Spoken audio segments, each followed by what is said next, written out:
Are you tired of feeling down and out every single winter? Are you dreading the long and cold days and you're just struggling to stay motivated? Well, you're not alone. A lot of people struggle with winter blues and they don't even know it. I want to share 7 therapist-approved tips to help you beat the funk. My name's Vergia Davidson. I'm a mental health consultant. I help managers to keep top performers happy at work.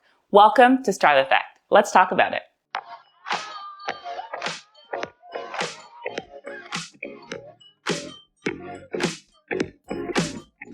The first tip I'll share is boosting your mood with sunlight.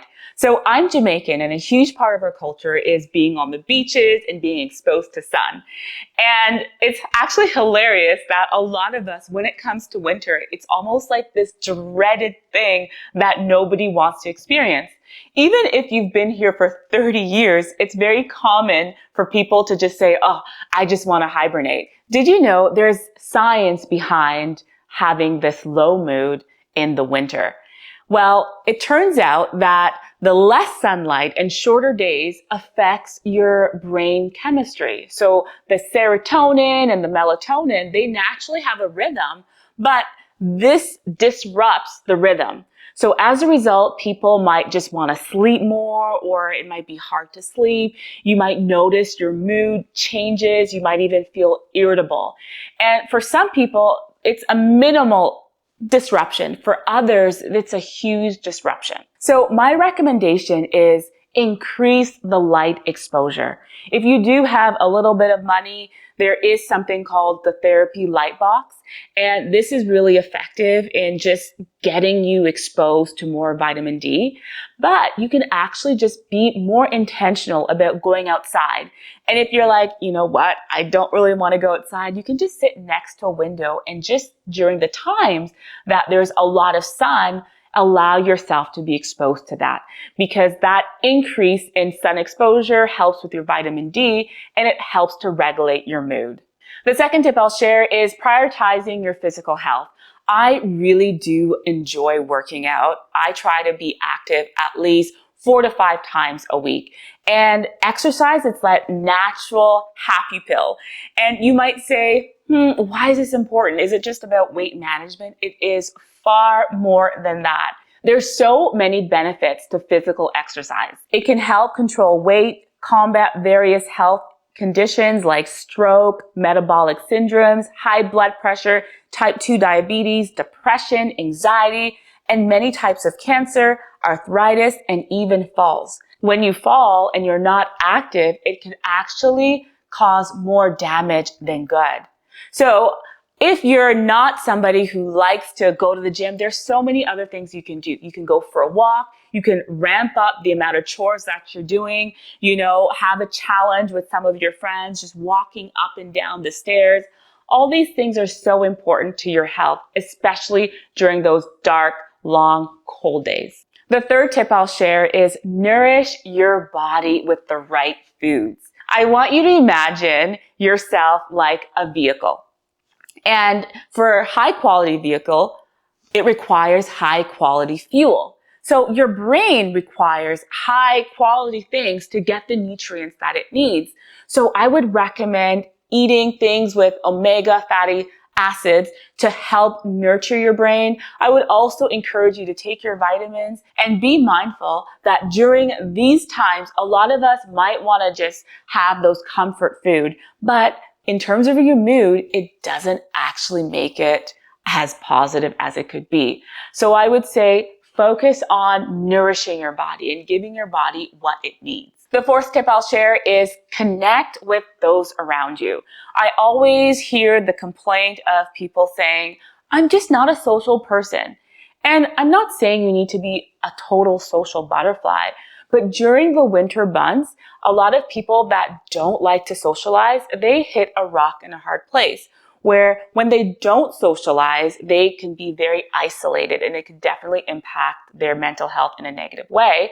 And then when they are socializing, they feel so drained. So I say sandwich those social moments with moments of solo activities. So maybe doing something by yourself before you have to go out.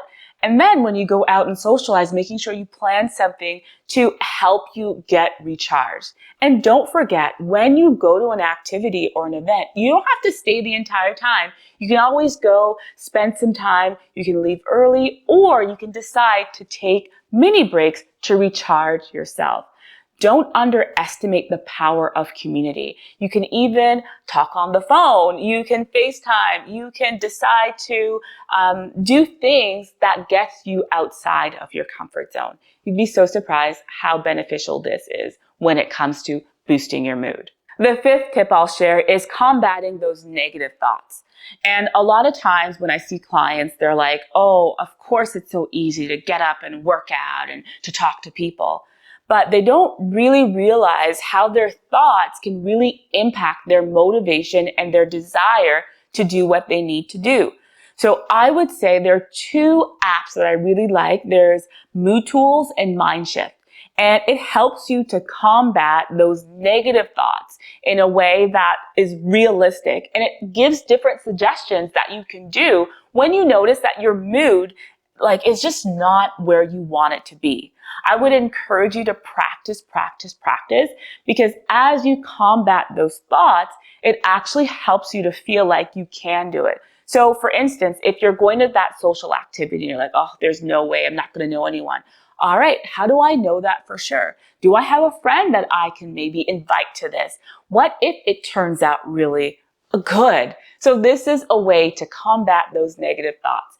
And don't worry, you don't have to be really good at it right away. The more you do it, the better it feels. The sixth tip I'll share is work towards a goal. But it's really not about having an unrealistic goal. I know this is the top of the year. A lot of people are setting, goals for themselves for the rest of the year. But what is it that you can do today to help your mood? Is it one thing like going outside? Or maybe what is it that I want to work on for the next 3 months? Do I need to break that activity down in smaller bite-sized pieces so I can actually feel like I'm making progress? The issue when we choose to not break down goals, it actually can feel self-defeating. We can feel like, oh my gosh, it's 2025 and I'm realizing that I've been setting the same goal from 2020. What's new? What's different?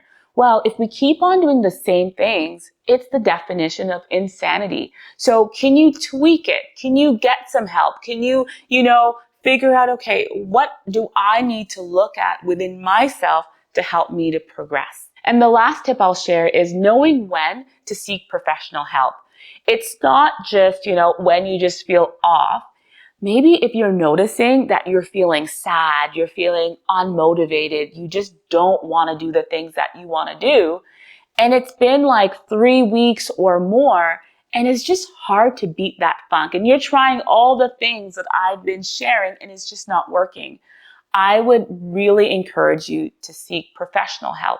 If you're trying to talk to friends and it's not working, if you're trying to do the things that you need to do and it's not working, it doesn't hurt. I've definitely spoken to mental health professionals.